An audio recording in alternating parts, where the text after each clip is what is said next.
Okay, so we are at the bottom of Daf Gimel Amud Bet. You should be able to see my screen here. Can you all see the screen? Give me some nods, please, if you can see the Gemarah. Yes, good. Okay. So where we left off last week was 2 weeks ago. It was, wasn't it? Not last week. We weren't around last week. So where we left off was that we had a problem with Rebbe, Rabbi Yehuda Nasi, known as Rebbe, because a bit earlier on we quoted a Braita which said that Rabbi Yehuda wanted 5 judges to do monetary cases, and not the 3 that our Tanakama in the Mishnah said. This is where we wrote it here. This is where we read earlier on. It's a bit earlier, a bit further up the page. Tanu Rabbanan, the rabbis taught Dinei Mamonot Bishlosha, Rebbe Omer Bachamisha, Kedei Sheyigamer Hadin Bishlosha. Rabbi says we need 5 so that we can give a verdict with 3 judges all judging the same. And then we had a whole, if you remember, we had a whole discussion and saying, well, hang on, that can't be right then, because if that's the case, we would need, in the Sanhedrin, we'd need 141 judges, because we'd have to have 70 all voting the same way. And then we said, but we've got a verse. Hang on, Julia. We've got a verse that tells us that it's 70 for a Sanhedrin Gedola, so that can't be right. So that's where we left it off. We rejected that explanation, so we still need an explanation as to why Rabbi Yehuda Nasi wants 5 judges instead of 3. Yes, Julia. Actually, I hate asking this because I don't like to be on YouTube, because I listen to the other one on YouTube, so I know other people can listen. But I can't remember the reason why we rejected the argument of 140. But it seems to me completely spurious from the start, because if the argument of 140 would apply if Rebbe had said 7 judges, not 5, because the 140 is a doubling of the original 70. 5 is not a doubling of the original 3. 7 would be. It would give you over. What he wants. Well, the hypothesis was that what he wants is to have the number that we've got, i.e., 3 or 23 or 70 or 71. He wants that to be the number of judges who will give the same verdict. Yes. So if you've got a court of 3, then you haven't necessarily got that, because you get a 2-to-1 verdict. So in order to get a 3-to-2 verdict, you'd need 5 judges. Yes. In order to get a 71 versus 70 judges, you'd need 141. So it's not necessarily an absolute doubling. What it is it's the number that you require to have a majority, but still have that number in the same way. Okay, fine. Okay. But the reason we rejected it was because we have a Torah verse that tells us that the Sanhedrin should be 70 or 71, depending whether you include Moshe Rabbeinu himself. And there's no verse at all that tells us that it should be 140. So we rejected that hypothesis on the basis that you cannot trump a Torah verse. That is your gold proof. Okay, you can trump a rabbi with another rabbi. You can trump a Braita with a Mishnah. You can even trump a Gemarah with a Braita, but you cannot trump a Torah verse with anything other than another Torah verse. and then you need 2 Torah verses to trump your 1 Torah verse. Okay, so we rejected the rabbi's suggestion of 141 judges on the basis of the Torah pasuk that said we need 70. The Torah asked Moshe Rabbeinu to get 70 elders to stand with him and judge the people. So that's where we left off. And now we are at the point of having to try again. We're trying again to square the opinion of Rabbi Yehuda Nasi. What's going on? Why does he say 5? So those of you that are following in a big boys Gemara, it's right at the bottom of page 3b, Gimel Amud Bet, last couple of lines. If you're following on the page here, it's where my pointer is here. Ella, rather, in other words, let's have another go. Hainu Tama de Rabbi. This is the reason of Rebbe. Asher Yarshiun Elohim. Now, like we said before, when the Gemara wants to give us a scriptural reference, it doesn't give us the whole pasuk. We're meant to know it from those few words. And of course, we know where that pasuk is. We've seen it before. It's in Parashat Mishpatim, chapter 22, verse 8, for those of you that want to look in the Chumash. This is the passage which is talking about the Bailey, who somebody gives somebody something to look after, and he comes to get it, and he says, sorry, it's been stolen or lost. And he has to go to court and swear that it wasn't he himself that had stolen it. And if it turns out that he did steal it, then he has to pay double. And the pasuk says, the whole of the pasuk says, Al kol dvar pesha, for every matter of transgression, al shor, for an ox, al chamor, for a donkey, al seh, for a lamb, al salma, for a garment, al kol avida, for any lost article. Asher yormar ki hu zeh ad Elohim yavo dvar shnehem. For which he says, this is it, ad ha-Elohim yavo dvar shnehem. To Elohim, which we have already said means to the court or to the judges. Yavo dvar shnehem, the statement of both parties will come before the judge or judges. Asher yarshiun Elohim, that one, the one whom the judges will declare to be guilty, from the word rasha. Can you see in here, yarshiun, you can see the word rasha in the middle of it. That's the root. So whoever the judges will declare to be in the wrong, yishalem shnayim l'reyehu. He will pay twice. He'll pay double. That's what a thief has to pay. So the Gemara gives us that pasuk, and it points us to that pasuk by using those 3 words. But we need the whole pasuk, because the Gemara tells us, Asher Yashiun Elohim Trei. The fact that it says Elohim means there must be 2 judges. We've been through that before. Elohim is 2 judges. Ne'emar, let's say then, Elohim lamata, v'ne'emar Elohim lamala. So lamata means below, lamala means above. So we've got 2 expressions in this verse. Let me read the verse again. Al kol dvar pesha, on every matter of transgression, al shor, ox, al chamor, and the donkey, al seh, al salma, all these things, al kol avida, asher yamar ki hu zeh ad ha-Elohim yavo dvar shnehem. That's the Elohim lemala. That's the first Elohim.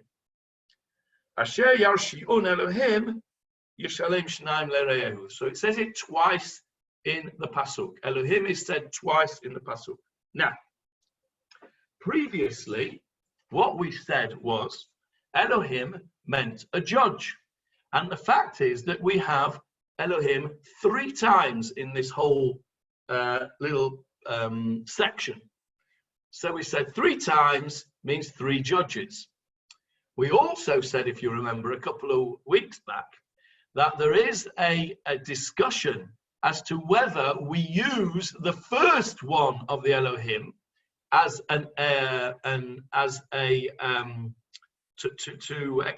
exposition to explain that, or the first one is just there because you need to say it, and the extra 2 are the ones that we can darshan. Rabbi Yehuda, if you remember, is one of those who says we do not darshan the first expression. So he's left with 2 lots of Elohim. But what he wants to say is that Elohim itself is a plural, which it is. It is a plural. The word Elohim is plural. As you can see, it's got Yud Mem at the end of it. So Elohim, which we usually translate as God, right, can also mean a judge. But what Rabbi Yehuda is saying is, no, it doesn't mean a judge. It means judges. And the minimum number of judges must be 2. Now, why does he say that? Why does he say that Elohim in this context must be a plural Elohim, meaning 2 judges and not a singular? We often see the words in the Torah, Vayomer Elohim, which means, and God said. God said. And the verb, Vayomer, is in the singular. And yet Elohim looks like a plural word. So Rabbi Yehuda looks at our pasuk and says, Asher Yarshi'un Elohim. Now, Yarshi'un is a plural verb. Yarshi'un means that whom they will condemn, they will say is wrong. Okay, if it was singular, it would be Asher Yarshi'in. Asher Yarshi'in, not Yarshi'un. Now, what is the difference between those 2 things in the written word? The answer is nothing. Nothing at all. They both look the same because, as you know, in the Torah there are no dots, there are no vowels, only these consonants. So what Rebbe is saying here is, well, this is a plural verb. So if it's a plural verb, then Elohim must be plural. So if it's plural and it means judge, then it must mean 2 judges. Because it doesn't make sense to say the judge will condemn him and use the plural form. It doesn't. In English, it's the same. It sounds the same. He condemns. No, it actually doesn't really. It's not the same, is it? The singular in English is he condemns, and in the plural is they condemn without the S on the end. So it would not make sense if we're translating it into English. It would not make sense to say the judge condemn him. We would have to say the judge condemns him. We could say the judges condemn him. So Rebbe is telling us that because this Yarshi'un is in the plural, that the word Elohim must mean 2 judges. So he says, okay, that's 2 judges because it says Yarshi'un and not Yarshi'in. Fine, very nice. And then he says, but we've got 2 lots of Elohim. We've got the Elohim Lamata, the second one, which is the Yarshi'un one. So if the Yarshi'un one is 2 judges, then the first one, Lamala, the first one in the pasuk where it says Ad Ha-Elohim, that must also be 2 judges. So Rabbi Yehuda, according to this opinion, says we've got 2 judges for the first Elohim, 2 judges for the second Elohim, so that's 4 judges. Okay, Ma lamata shnayim, just as below in the second Elohim it means two judges. Af lamala shnayim. Similarly, in the first expression of Elohim, it also means two. So we've got four. Wonderful. Ve'ein beit din shakul, and we don't have an even number of judges. Therefore, mostifin aleihen od echad. We add another one on. Harei kan chamisha. There we have it. QED. We have now proved, according to this hypothesis, the reason why Rabbi Yehuda wants 5 judges. It's nothing to do with the fact that we need 3 to vote in the same way. This opinion of Rabbi Yehuda has a much stronger proof, because he brings the proof from the actual pasuk in the Torah. Now, you're going to ask me a very obvious question, aren't you? Okay, who's got an obvious question now? What is the Gemarah going to ask us now over the page?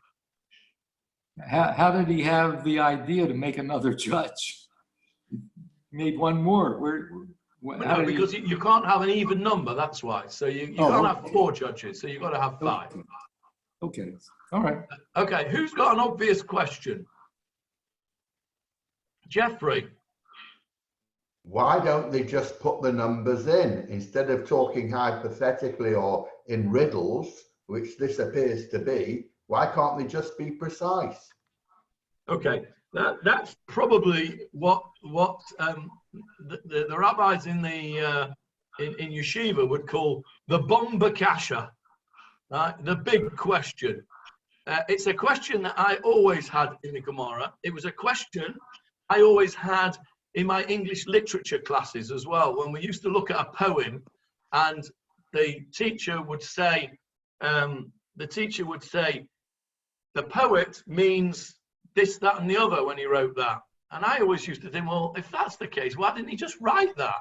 Why did he have to write something that we have to break our teeth to understand? If he wanted us to understand X, why didn't he write X? Why did he write Y?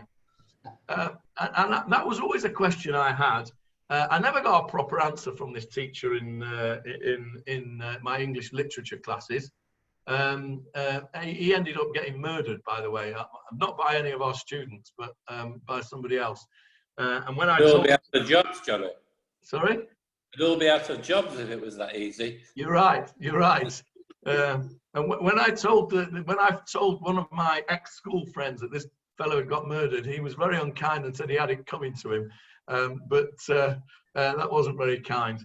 But anyway, I had the same question in the Gemarah. You're quite right, Jeffrey. If the Torah wanted us to understand this clearly, why didn't it just write it? And it's if you like, it's the elephant in the room, that question.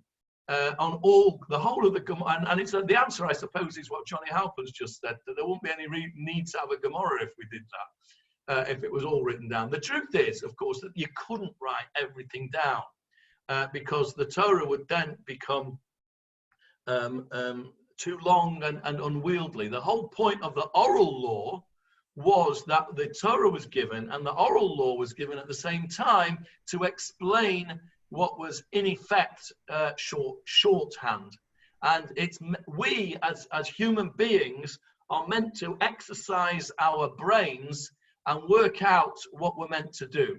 And that's what the whole of the Mishnah and the Gemarah was all about, was to for all human beings, l'shem shamayim, for the sake of heaven, to exercise our brains to work it all out for ourselves. You're right, it would have been much easier if it had said that out clearly, but then we wouldn't be having this Gemarah lesson now, and we wouldn't all be exercising our minds to try and find out what the Torah really wants from us.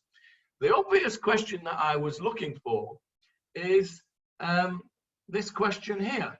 V'Rabbanan. Well, if Rabbi Yehuda Hanassi, Rebbe, has worked out that this expression, Yarshi'un, is in the plural, well, surely the rabbis who said we needed 3 judges on the basis of the 3 expressions of Elohim, surely they know Hebrew grammar as well, and surely they know that it's plural, and therefore why do they take the word Elohim as a single judge? They say we need 3 judges because it uses the word Elohim 3 times. 3 times, therefore 3 judges. Well, if Elohim is plural, as we've proved by using this word Yarshi'un, then they ought to have 6 judges, shouldn't they? Plus their extra 1 to make it an odd number. They ought to have 7. So why don't they say Elohim means 2 judges? That's the obvious question. And that brings us to a very interesting point in the written Torah. So we have something which is called a Kri Uktiv. And we have a number of these in the Torah. Let me just ask David Marks a question. David, I can't see you, but I'm assuming you're there. I'm here. Okay, how many Korean ktivs are there in the Torah, do you know? No idea. Okay, I don't know either. I was hoping you'd know, but it's not that many, is it? What are we talking, 10 or 12 or so? In the Torah, yeah, I think in Nach there'd be a lot more than in the Torah. In the actual Torah, maybe 10 or a dozen. I don't think more. Something like that. Okay. Yeah, okay. So what a Kriya Ktiv is this?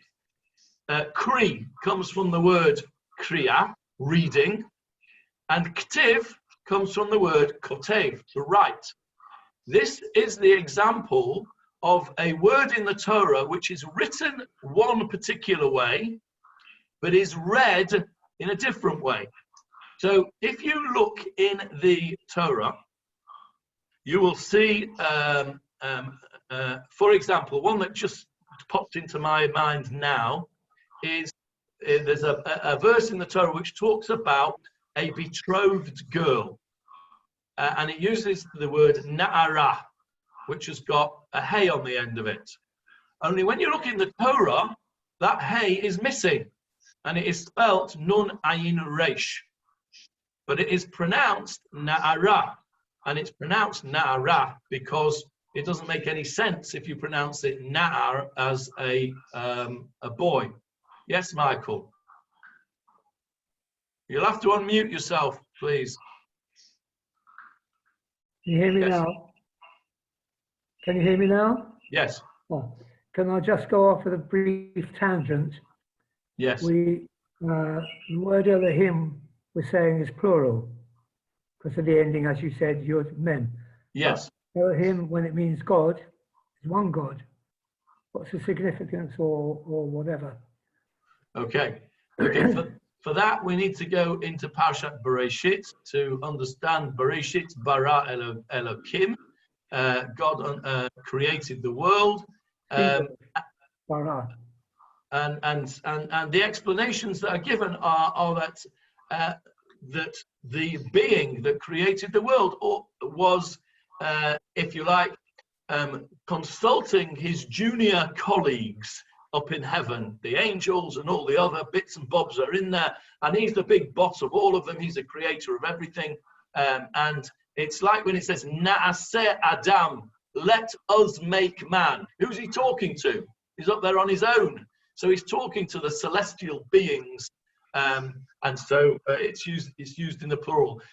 If I were writing the Torah, I wouldn't have done that because I think it is very confusing, and I think it opens the door for people to say that God is not one, that God is part of many, a pantheon of gods, and indeed that's what many people have said, that the Torah indicates that God is not actually echad by the fact that it's used plural. But the explanations given are that the word Elohim is used to explain the pantheon of subordinate celestial beings. Okay, so where were we? Second time. Somebody saying something? Where? No. Okay. So where were we up to? We were up to, yes, the Korean Ktiv. So Yarshi'un would normally be written, where my little pointer is on the screen here, you can see those 3 dots, which we pronounce as an U. Yarshi'un. Normally, you would have a Vav with a dot in the middle to be U. Like over here, can you see this word here where I'm pointing to? Hainu. Can you see that? Where I'm pointing to over here? Hainu. Can you see that last letter is a Vav with a dot in it? And you would normally write Yarshi'un, not with the hubuk there, but with a Vav with a dot in it. Yarshi'un. Now, the fact that we read it Yarshi'un is a Masorah. That is, it's a tradition. We read it Yarshi'un, not Yarshi'in.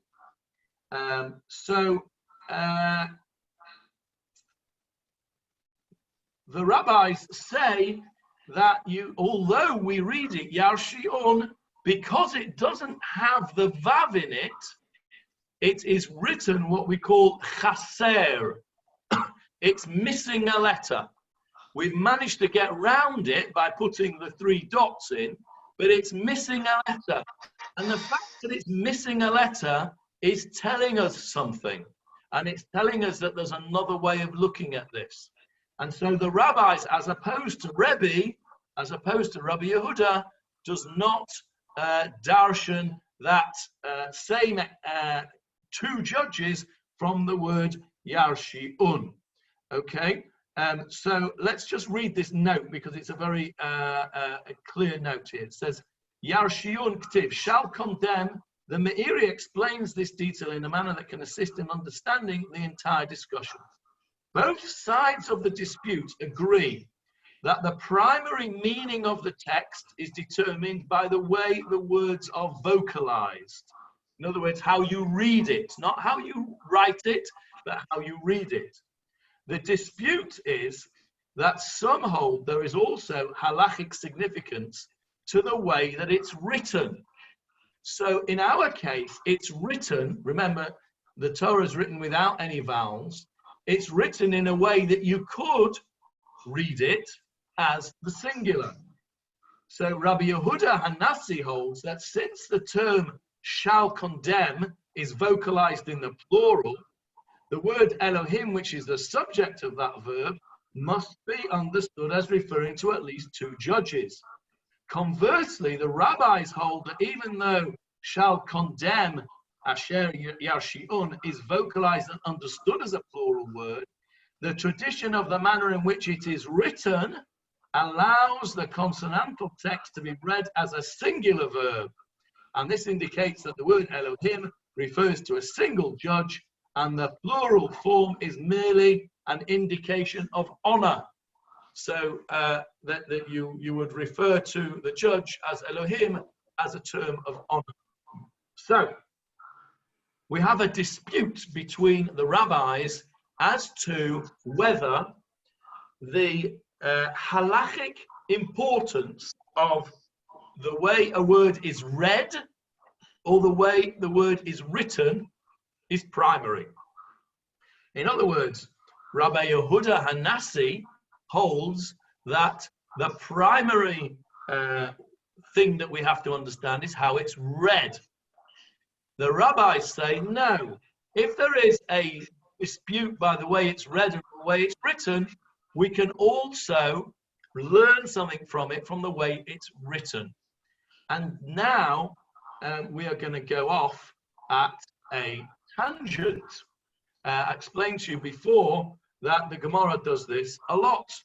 The Gemarah starts to talk about X, and in the course of the discussion we mention Y, and while we're on it, while we're discussing Y, and then it goes off at a tangent at Y.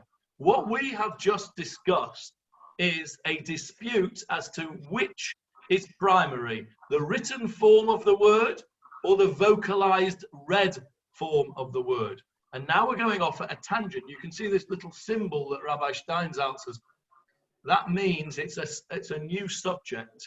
We're going off at a tangent to discuss a more sort of wider issue, the wider issue of which is more primary, written form or read, vocalized form.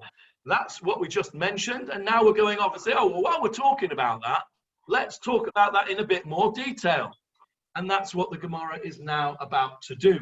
It's about to tell us about who holds what with regard to written words and vocalized words.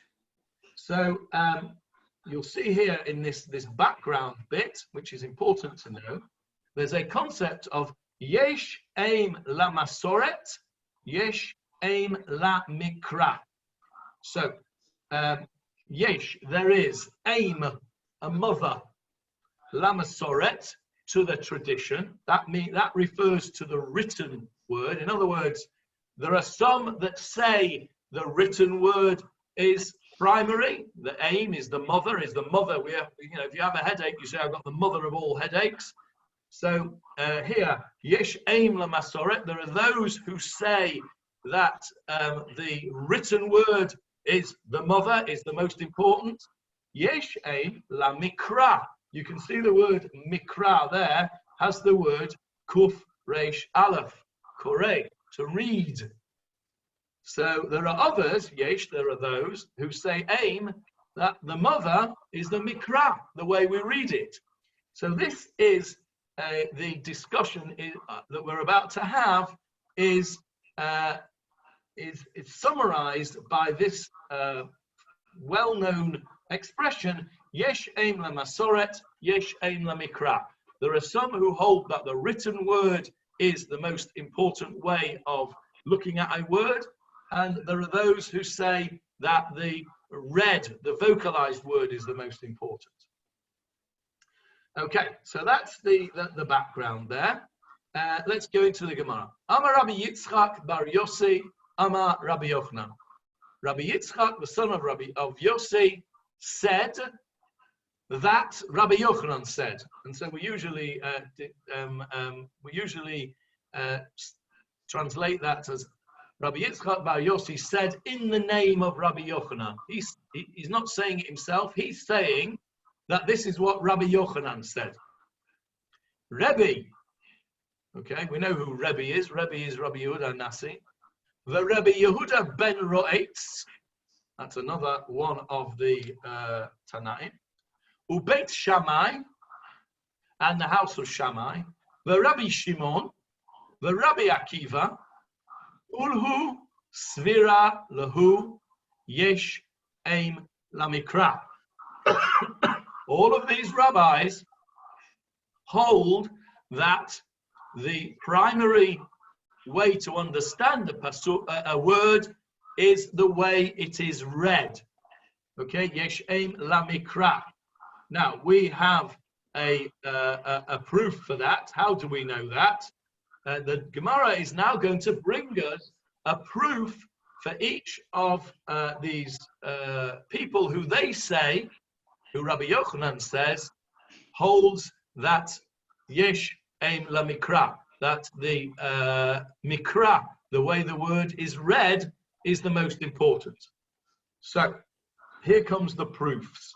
Rebbe, well, we know what Rebbe's proof is, don't we? We've just done it. We've just said it. Ha da'amrina, da'amra, that which we've just said. So see above. So all this stuff that we just did about Asher Yarshi'un, that is the proof that Rebbe holds that aim la mikra, that the spoken word, the vocalized way you say a word, is the most important. So that's Rebbe. We've got him in our pocket. We know that he holds that. What about Rabbi Yehuda ben Roetz? What about him? So Rabbi Yehuda ben Roetz, the Tanya, it taught in a Braita. Remember, the Braita is the Tanaic sayings which never made it into the final version of the Mishnah. Nevertheless, they hold significant importance. Sha'alu Talmidim et Rabbi Yehuda ben Roetz. Rabbi Yehuda's students asked him,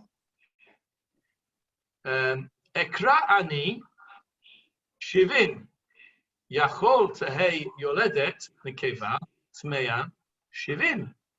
So now you're going to say, what on earth are you talking about? 70. We must be talking about what? We're talking 70. What must we be talking about? You would say, Leon, you've read on. Sanhedrin. I'm not asking you, you've read on. You'd think, well, I thought when I first read this anyway, I thought we're talking about the 70 judges, because after all, that's what we're talking about. Then you would be wrong, as I was wrong when I read this Mishnah, when I read this Gemarah. What it's talking about, and you're meant to know this just from this word, shiv'im, yachol tehei yoledet nekeva tmeya shiv'im. We're talking about, as it says here, in Sefer Vayikra, chapter 12, verse 5, we're talking about a woman who gives birth. Okay? Let's have a look at the pasuk in itself. It's in Parshat Tazria, I believe. Chapter 12, verse 5. We're talking about a woman who gives birth. Isha ki Tazria v'yalda zachar, a woman who gives birth to a male child, v'tamah shivat yamin. She is tameh, she is ritually impure for 7 days. Kimei nidat dvotat titma, in the same way as her menstrual cycle makes her ritually unclean for 7 days. Uvayom hashmini, and on the 8th day, yimol basar orlato, you shall circumcise the child. Ushloshim yom ushloshet yamim teshev bidmei Torah. And for 33 days she shall literally live in the blood of purity. V'chol kodesh lo tigah, she's not allowed to go into the Beit HaMikdash, she's not allowed to touch any of the offerings. Ad malot yemei Torah, until she's finished with these 33 days. Okay. That's for a male child. Ve'im nekeva teleid, and if the child is a girl that she bears, v'tamah, the word says shavuayim. What's shavuayim? 2 weeks. 2 weeks. Kenidata. V'shishim yom b'sheshet yamim teshev al demei Torah, and 66 days she has to stay away from the Kodesh. Okay, Julia's shaking her head because she don't understand why women, child, and male child should be different. We're not going to go into that, Julia, right now. That's for another day. Okay, we just accept it for the second. All right. So for a male child, she's 7 days tameh, 33 days she has to stay away from Kodesh things. And it's double for a female. So if you look at the word shavuayim, it's spelt shin, vav, ayin, yud, mem. Exactly the same way as this word that I am circling with my pointer is written. And that word says shiv'im, 70. So you can either, remember there's no vowels in the Torah. So this word, im nekeva teleid v'tamah, something or other, you could read it either shavuayim, 2 weeks, or you could read it shiv'im, 70 days. Well, that doesn't make sense if it's 70 days, does it? Because if it's 70 days, and there's only 66 days that she's got to stay away from Kodesh things, that makes no sense whatsoever. And also, the ratios aren't right. 1 week to 2 weeks is the same ratio as 33 days to 66 days. So the context tells you that it must be shavuayim and not shivim. So the pupils asked Rabbi Yehuda ben Roetz, perhaps we should read this as shivim and not shavuayim. So you might then think that she's tamei for 70 days.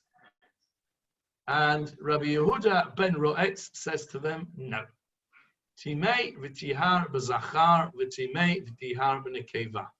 She is impure for both. Ma keshetihar b'zachar b'nekeva kiflayim. That which she is made pure for a male is doubled for a female. And the same thing. He says, it doesn't make sense what you're saying, students. Come to you in a sec, Howard. It doesn't make sense what you're saying, students, that it should be 70. Of course it's not 70, it's a week, it's 2 weeks, because the ratios don't work. Okay, so that's Rabbi Yehuda ben Roetz. Yes, Howard? Shavuayim is spelled totally differently. Surely it's Shin, Vav, Shin, Bet, Vav. Yes. Ayin, Yud, Yud, Mem. Suffix. No, you've got to have an ayin in there as well. Yeah, sorry if I missed the ayin, but there's a Vav. There's bound to be a Vav in Shavuayim. Okay, Surely. right. You would think so, wouldn't you? Yes. But Well, you would also think, one second, Johnny, you would also think there would be a vav in our word here, Yarshun.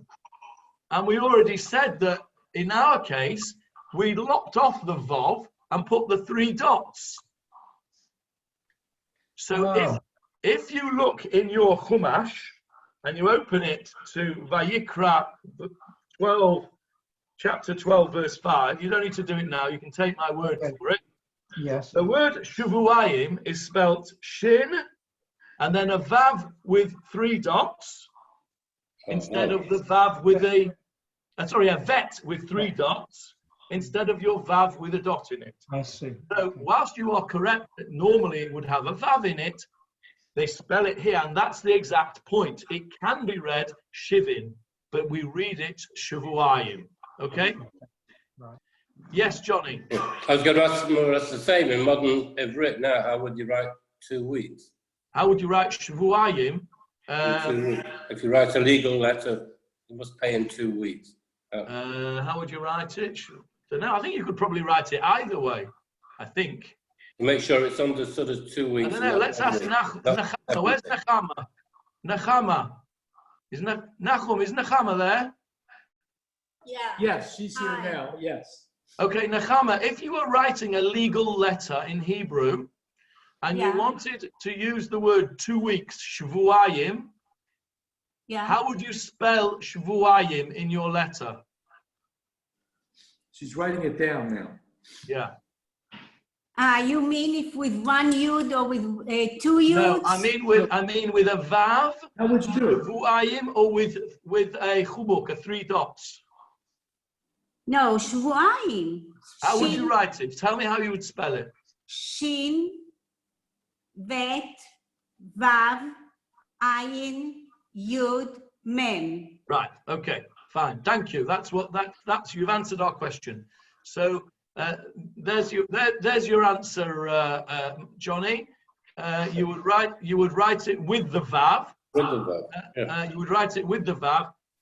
Here in our pasuk in Tazria in Vayikra, it's spelt without the vav, using the 3 dots in the same way as Yarshi'un.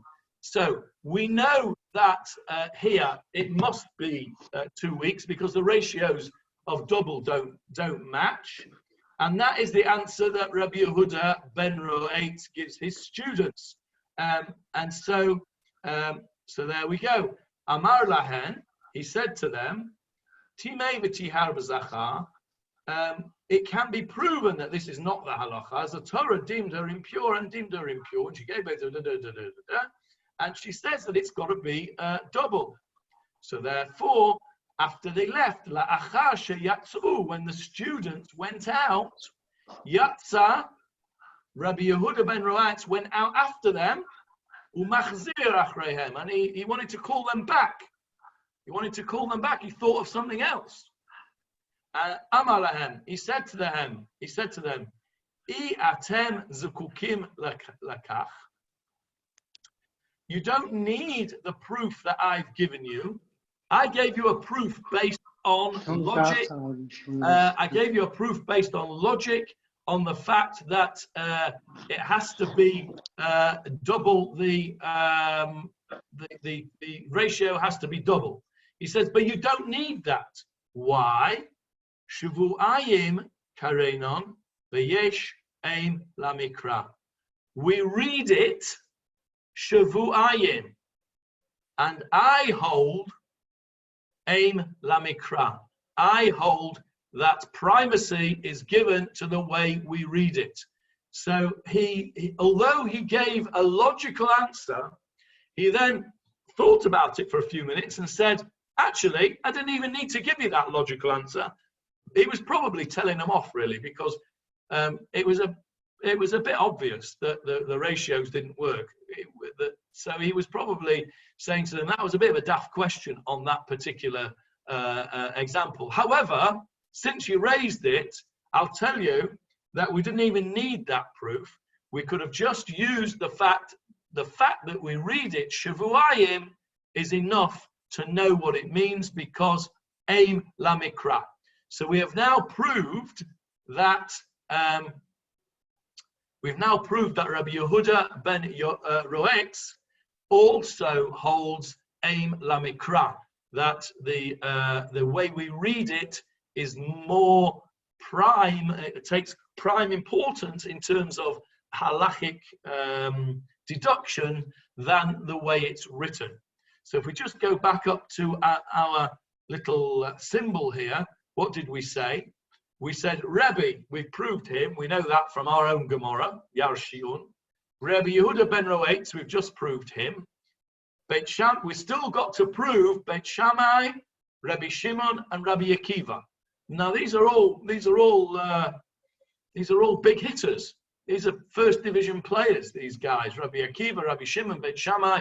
They're important. We've got to know why they hold how they hold.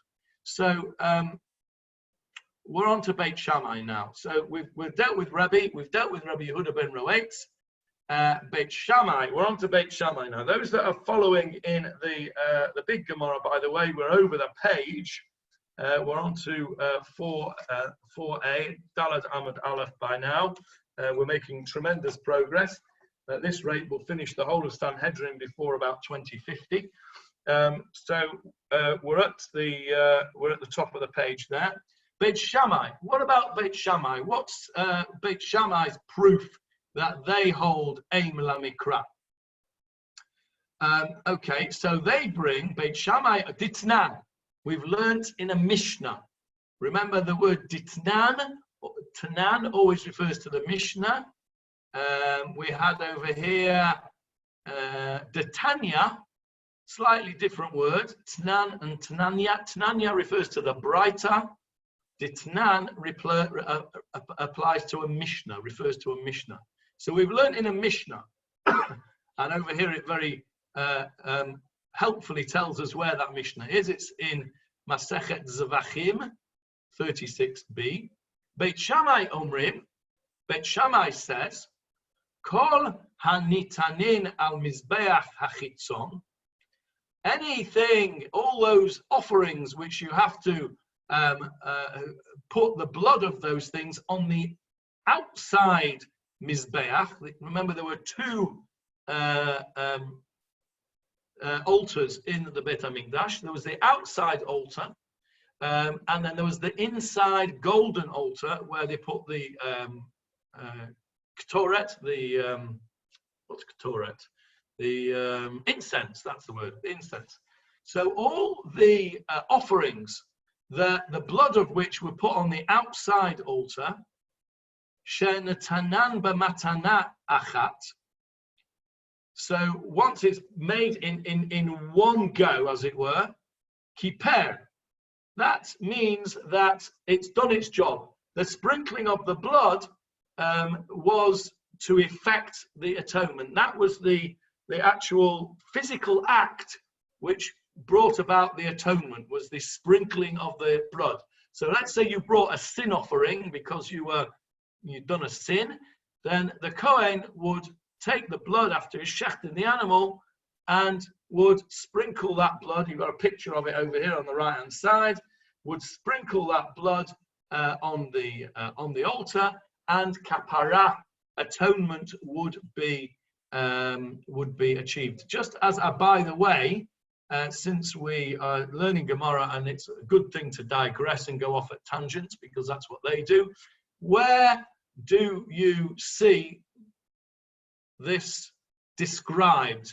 You will all have read it. You might have been half asleep at the time, but you will all have read it many times about this sprinkling of the blood. And what made me remember it just now was this picture over here. Anybody read my cryptic mind here? What's this picture showing us? And where do you read the description of this picture? Marcel, you gonna tell us? Every day. In the Korbanot, yes, but not. Yeah, you're right, but it's not. We do read on the Korbanot, but I'm talking about specifically that picture. What does he do? What are these Kohanim doing? Some of them are sprinkling the blood at the bottom, and some of them are sprinkling the blood at the top. Where do we read about sprinkling at the top and sprinkling at the bottom? Anybody know? Yes, Johnny Halpern. No, is it on Yom Kippur? Yes, Yom Kippur, exactly. Achad ve'achad, shtayim ve'shtayim. And it's a description there of the description of the sprinkling of the blood. One at the top, one at the bottom. Two at the top, two at the bottom. Achad ve'achad, shtayim ve'shtayim, etc. So, that's the. This. When I saw that picture, that instantly came to my mind. The Yom Kippur Avodah. It's in the middle of Musaf when you're getting a bit tired and hungry, and it's the tefillah is getting a bit not quite as exciting as it was before. We were reading the description of the service in the temple. This is what we're talking about. So he says here, Kafi Shanema. That he brings a pasuk from Dvarim 12. V'dam zevachecha yishapech, and the blood of your offerings shall be poured out. Yishapech shall be poured out, meaning shall be sprinkled, shall be poured out, like they're doing there on the altar. Uvechataot shtei matanot.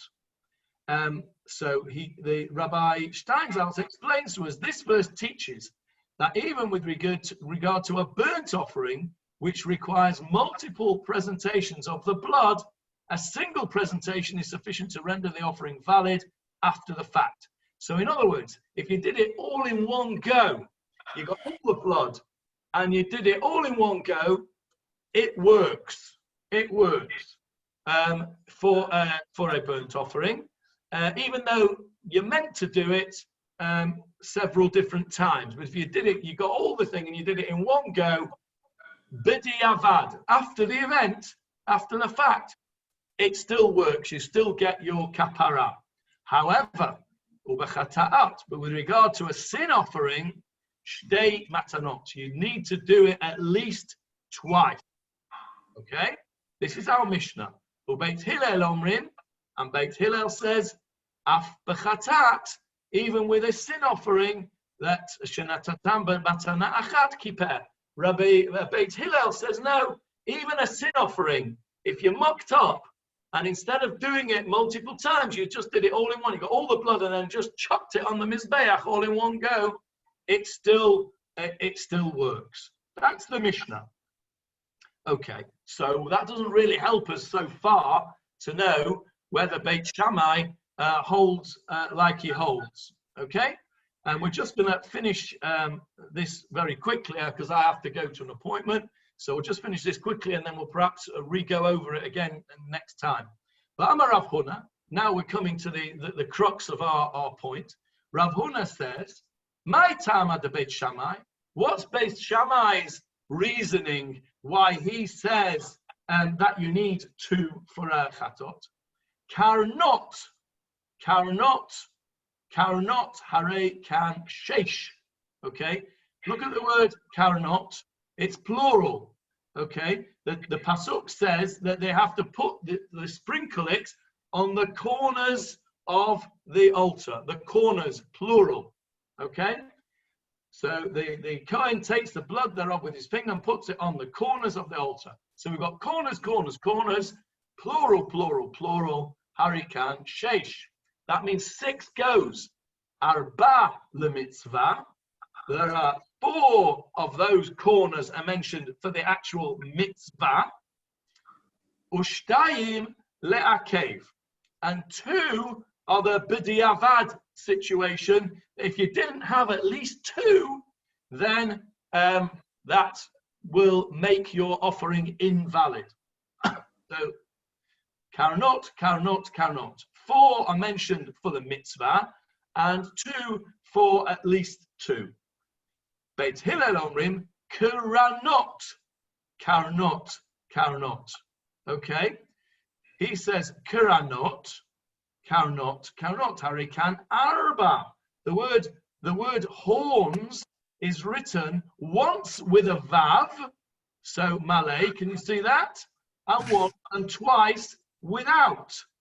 And so, therefore, he says, no, the 2 without, you can't learn 2 from it. You can only learn 1 from it because it's missing that vav. There's the full way to write it, kranot. It's called plene or malay in Hebrew, plene in Latin, or full in English, kranot with the vav in it, or karnot without the vav. So he says 2 for that one, 1 for that one, 1 for that one. That makes 4. Shalosh lemitzvah. 3 are there to do. That's the lechatchila. That's the best way of doing it, is to have at least 3. La'achat la'akev, and you've got to have at least 1 sprinkling to make it a kosher offering, to get your kapara. So here we have the proof that Beit Shammai use a deficient word in the way it's read, not in the way it's written, whereas Beit Hillel uses the word in the way it's written to make it into a singular, to tell us that it must be something wrong with that. It's not 2, it's only 1. So here we have a proof that Beit Shammai also goes aim lamikra, but it's the way you read it which enables you to deduce the halachic conclusion or the deduction from halacha. So we've deduced now that we've proved that Beit Shammai holds like Rebbe and Rebbe Yehuda ben Roetz. Yes, Michael. You use the word sprinkle as well as using the word pour. In English, they're very different. Is there a difference here in the meaning? Pouring and sprinkling. Yeah, no, you're right. Pouring and sprinkling are different. The way it's described in the Torah is when you actually do it, is used lizrok, to throw. Lizrok means to throw or to sprinkle. So it's translated as always translated as sprinkled, which was sort of like that. But actually, the Hebrew word lizrok means to throw. So maybe the translation, which has always been the traditional translation of sprinkle, is not a good translation. Let me think about it, and I'll come back to you on it. Because it's a good question whether pouring, in other words, shofech and zorek are the same thing. I don't know. I'll have to think about it. Sorry. The picture that they showed was they were definitely pouring. Yeah. But they're also throwing. So if you use zorek as throw, I don't know. It's a good question. I'll come back to you. Yes, Nachul. What did the altar physically look like? I mean, was it just a box with 4 corners, or okay, so the inside altar was a box with 4 corners covered in gold. just a square thing. And the outside altar was a larger structure with a ramp that you walked up. The Kohen walked up to take the offerings onto. You'll see if you Google the images of the altar in the temple, you'll see the pictures. They're very clear. Because the Torah gives us a very clear description of it. Oh. And the horns were on it. The horns of yes, they had horns on the corner. Yeah. Oh, so that means there were 8 horns? No, there would be 4. One on each. 4, one on each corner. 4 for each. I'm not unmuted. Wouldn't you pour at the top and sprinkle at the bottom? Pour at the top and sprinkle at the bottom. Maybe. Don't know. I need to look this up. Yes, Michael. If Nachum would look in one of the Chumoshim that he kindly donated to the shul, you'll see pictures of all these things. At the back of your Chumash, in the new art scroll, you'll find pictures of it. Yes, Leon. Isn't it a bit presumptuous of the Rabbanim to say it's the way we think it should be pronounced and not the way it's written? You could argue that, except that they're not saying, well, we made it up that this is the way we said it. This is what my rabbi told me, and that's what his rabbi told him. And eventually, that's what Moshe Rabbeinu told Yehoshua bin Nun. And we go back one further, that's what Hashem told Moshe. So they may be being presumptuous in thinking that the Masorah, the tradition, has been unbroken and correct all the way through. But they're not saying that I think this is the way it should be read. They're saying this is the Masorah, this is the tradition about the way it is read. The strange question is really Jeffrey's question earlier on, is why would you write it in a different way than you read it? And the answer is because it's there for us to darshan, and it's there for people in Kabbalistic things to learn all sorts of different things from it. Yes, Jeffrey?